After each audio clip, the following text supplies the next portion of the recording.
Hello and welcome to another pencil portrait video demonstration.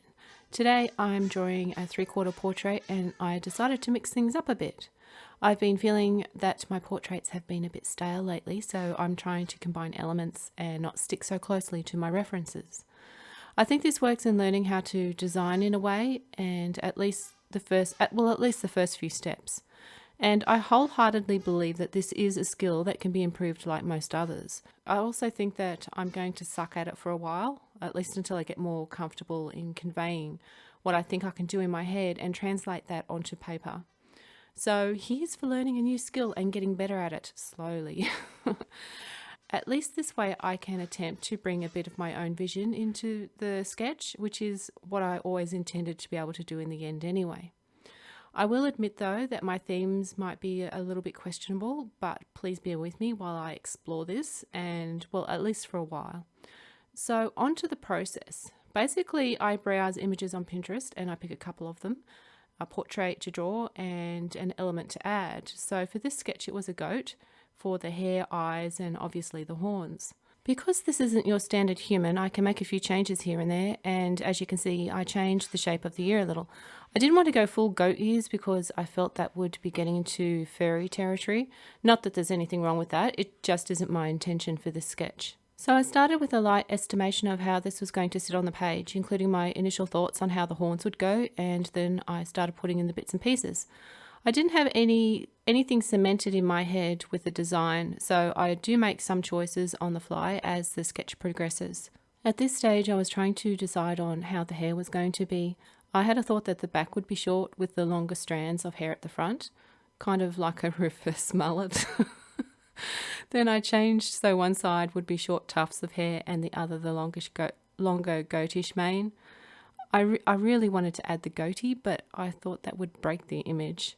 Then I move on to the horns, and I realised if I just copy the horns in the reference, the whole thing wasn't going to sit on the page, so I probably should have done smaller thumbnail sketches with a few different designs, and I don't know why, but I just seem to conveniently forget that step and go straight into the sketch. I guess both methods are okay, but the one I chose takes more time. And I do go through a few different horn variations. I didn't stick with the long one, I didn't like the way it sat on the page, and I ended up choosing a shorter one that goes behind.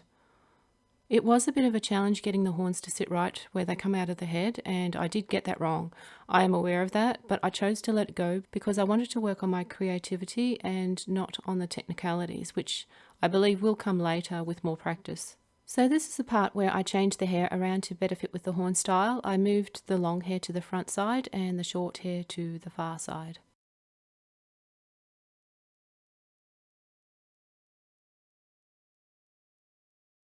I put in the first version of eyes with the goat-like pupils. This was another design element I wanted to add, and I am deviating from the reference I was using for the portrait at this stage. I wanted the eyes to be doughier. Anyway, I didn't have a reference really for the eyes, I was just making that part up as I went along. You can see I'm still changing things if I have to, and I think I changed the size of the irises. They were getting bigger the more I drew them, and I just had to erase it back and bring it in a bit. Long eyelashes were important. I felt it went with the doe eye look. I also learned it's important to get the eyebrows right because they can quite easily change the expression in subtle and not so subtle ways. I used the stump to put in some soft shading around the forms of the face, especially around the eyes and the mouth, and changed the nose to be slightly longer than normal. I'm starting to think that I rely on the stump too much, and I don't really like the over-smudged look, but I find it really hard to get those fine tones and soft edges with the pencil. Darken the lips. A bit of a touch-up on the eyes. Reinforce that far line of the forehead. And back to smudging with the stump. At least I make an attempt to shade with pencil and fix a few things here and there. I use a tissue to soften the face of all my pencil strokes, and it creates a base tone from where I can erase the lighter areas later on. And this is the part where I make a few subtle changes to the eyebrows, and it completely changes the expression. When done intentionally, I think it could be a really powerful tool, but this wasn't the case this time around. What I did was accidental. So you can see I use the kneaded eraser again to erase out the highlights and go back into the pencil work. I move on to the hair and try and finish my design that I had started.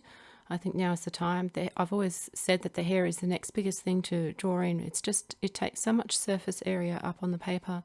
It's good to get it out of the way as soon as you can. I had to figure out how the hair was going to fit around the horn and which part was going to tuck in behind the ear. And this is all part of exploring design. I recorded at such a bad angle for this sketch. Anyway, it's time to work on the horns and I'm giving it a basic texture and shading. The lighting is questionable, but I'm not too bothered about that because it wasn't really the goal of this sketch. I'm hoping one day that I can incorporate all those elements together to make a finished drawing, but I feel that is still a long way away. So I put in the short tufty side part of the hair. I don't really think that, I don't really like it, but I didn't have any other ideas, so I stuck with it. I use a tissue to smudge in the hair because otherwise it would just take too long to sketch all of that in, and I'm not that patient.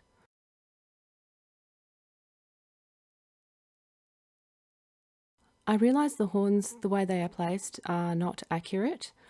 They don't really sit in perspective. It's all wrong, but I'm not, like I said before, I'm not too worried about that. I do go back to the eyes quite a few times throughout the sketch because I felt that the eyes were the focal point and I really wanted to get that really doe-eyed look and just make them nice.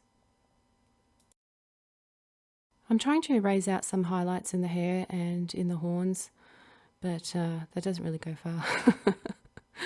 And then it's on to the neck piece, which is supposed to be just like a lacy, florally, I don't know what you would call it. In the reference picture it was lace and I kept it because I thought it would go well with the design. I think by this time during this piece I am starting to feel like I want this to be done already. I'm running out of patience. I realise that there are some things that I need to finish before I can call it complete, even though it's still not complete. And that is to do the little darker accents.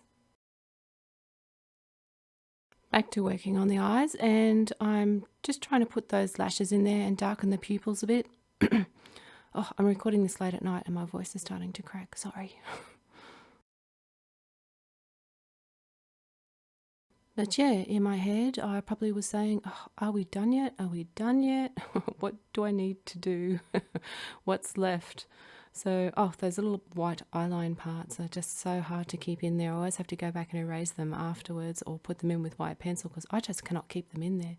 Woo, we're done. Yay. That's it. Finally. See you next time with the next sketch. I need to do a pencil drop after that. That's it. Bye.